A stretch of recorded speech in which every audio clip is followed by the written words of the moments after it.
everyone. Before we begin for our presentation, let us introduce our team. Our respected lecturer for this project is Madam Nur Sarina binti Zahid. Our group consists of 4 members. I'm Nurul Amira Bahira binti Rusli, and my metric number is 21DIT25F1105. Hi, I'm Nur Shazwani Izzati binti Nazaham. My metric number is 21DIT25F1055. Hi, I'm Nurdan Shafahana binti Damanhuri. My matrix number is 21DIT25F1106. Hi everyone, my name is Parmeswari Manimaran and my metric number is 21DIT25F1001. Hi, I'll be introducing the topic of computer architecture. Computer architecture is basically the design and structure of a computer system. It defines how the CPU memory, storage, and input-output devices work together to execute instructions and perform different tasks. In simple terms, you can think of it as the blueprint or framework that shows how all parts of the computer communicate and function as one complete system. It's what allows your laptop, smartphone, or even gaming console to understand and carry out the commands given by software programs. Without proper architecture, the computer wouldn't know how to process information efficiently. Now, why is computer architecture important? First, it directly affects performance. Different architectures can make a computer faster, more reliable, and more energy efficient.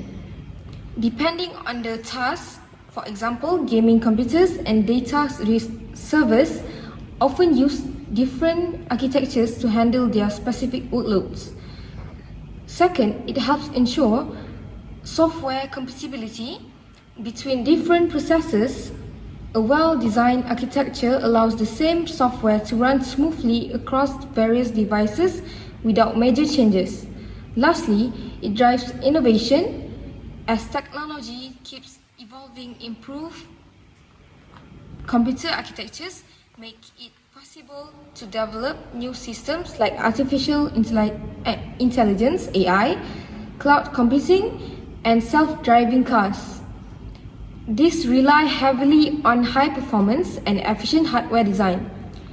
So, in summary, computer architecture is the foundation that determines how a computer performs, what kind of software it can run, and how it continues to evolve with new technologies. It's the heart of every digital systems we use today, shaping the speed, power, and intelligence of modern computing. Before we start our presentation, I would like to share the objective of our case study on computer architecture. First, our goal is to understand the fundamental concept of computer architecture, focusing on both hardware and software components. This includes learning how each part works together to make a computer function efficiently. Second, we aim to explore the functional roles of key areas such as operating system, networking, and assembly language. By doing this, we can better understand how these components interact to manage processes, communication, and programming at a low level. Next, we will analyze common issues related to operating system performance, network communication, and low-level programming. Identifying these challenges help us understand how to improve system efficiency and data handling. Lastly, this project also helps us enhance teamwork, communication, and ICT presentation skills through collaborative discussion and research. Working together allows us to apply technical knowledge while improving our soft skills. In short, these objectives guide our research and ensure that we gain both technical understanding and practical teamwork experience in the field of computer architecture. Now, I will explain about the operating system. First, what is operating system? An operating system or OS is a collection of software that manage a computer's hardware and application. It acts as the main controller that allocates resources such as memory, CPU, input-output devices, and file storage. Without the operating system, the computer cannot function properly because there would be no system to manage how everything works together. So, functions of operating system. The operating system has several important functions. First is process management. The OS manages the execution of multiple processes. It decides which task should run and for how long. This helps ensure that the computer runs smoothly without programs crashing into each other. Second is memory management. The OS controls and allocates memory to different applications. It ensures each program has enough memory to run and prevents programs from interfering with each other. 3 is file system management. The OS organizes and manages file stored on the computer. It helps users save, retrieve, and manage files efficiently. And 4 is device management. This function manages input and output devices such as keyboard, mouse, printers, and storage drives. The OS acts as a bridge that allows hardware and software to communicate properly. There are 3 components in operating system. First is kernel. The kernel is the core of the operating system. It controls all basic functions and manages communication between hardware and software. Second is memory manager. The component controls how memory is assigned and used by different applications. And third is input and output manager. This controls communication between the computer and external input or output devices. So, there are a few examples of popular operating systems, such as Linux, macOS, iOS, and Android. These operating systems have different user interfaces and functions, but they share the same goal, which is to manage computer hardware and support application execution. That is the explanation of what an operating system is, its function, component, and examples. Today, I will be talking about computer network, which connect system and enable communication between devices. A computer network allows multiple computers to share data, resources, and information. It involves 4 main aspects: design and structure, physical and logical layout, hardware and software, and communication protocols. The design and layout show how devices are connected and how data move between them, using topologies such as star, bars, or mesh.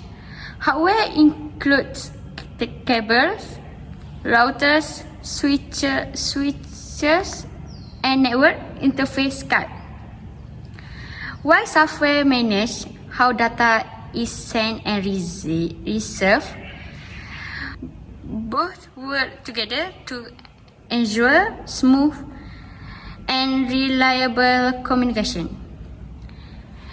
The CPU communicates with other systems through network protocol like TCP or IP, which ensure data is transmitted accurately across local and global network. However, network can face issues such as latency and data bottlenecks, often caused by high traffic or outdated hardware. This slow down communication and reduce performance. To improve this, we can use efficient topologies, upgrade network card, and optimize protocol and routing to make communication faster and more stable. In conclusion, computer networks play a vital role in connecting systems, ensuring fast, reliable data sharing. Next, I'll talk about assembly language, a low-level language that's close to machine code. It uses mnemonics instead of binary. and each command matches directly with a machine instruction. This allows direct control of hardware, which is why it's used in operating systems, drivers, and embedded systems. Assembly works closely with the CPU, controlling things like data handling, ALU operations, and memory. It helps create fast and optimized programs, perfect for performance-critical tasks. In real life, it's often used in embedded systems and firmware, ensuring speed, efficiency, and reliability. So overall, assembly gives us precise hardware control and high performance in system-level Today I'm programming. going to talk about group decision and collaboration that my group members does it. So starting from Danisha, she does operating system, which is she contribute in issues and solution, and Shajwani, she do computer networking from data flow and performance, and Amira, she do assembly language, which is CPU, instruction, and code example. And me, Parameswari, I'm writing report and slide design. So for group collaboration, we shows our teamwork, communication, and time management. For the discussion for our group, we does it by face-to-face for group discussion and planning. And for WhatsApp, we use for daily communication and coordination, which is talk about the design of the slides and the plan of the assignment. And for Google Slide, we do share editing and presentation work, so it makes the case study make it more easier. For the conclusion, connecting in computer architecture, operating system, networking, and assembly language work together to ensure efficient system performance. OS manage hardware and processor networking enables data communication, and assembly allows hardware level control. Together, they form the core foundation and computer architecture. From what we learn, improve teamwork and communication skills, gain ICT and technical knowledge, and understand the importance of system integration in computer architecture. Lastly, these are the references we used while completing our case study. The information was mainly gathered from various educational and technical websites through Google. We also referred to the notes and learning materials provided, which helped us understand the topics more clearly. In addition, we use several online resources that explain key areas such as computer architecture, operating system, computer network, and assembly language. These sources help us ensure that the information presented in this case study is accurate, reliable, and relevant to what we have learned in class.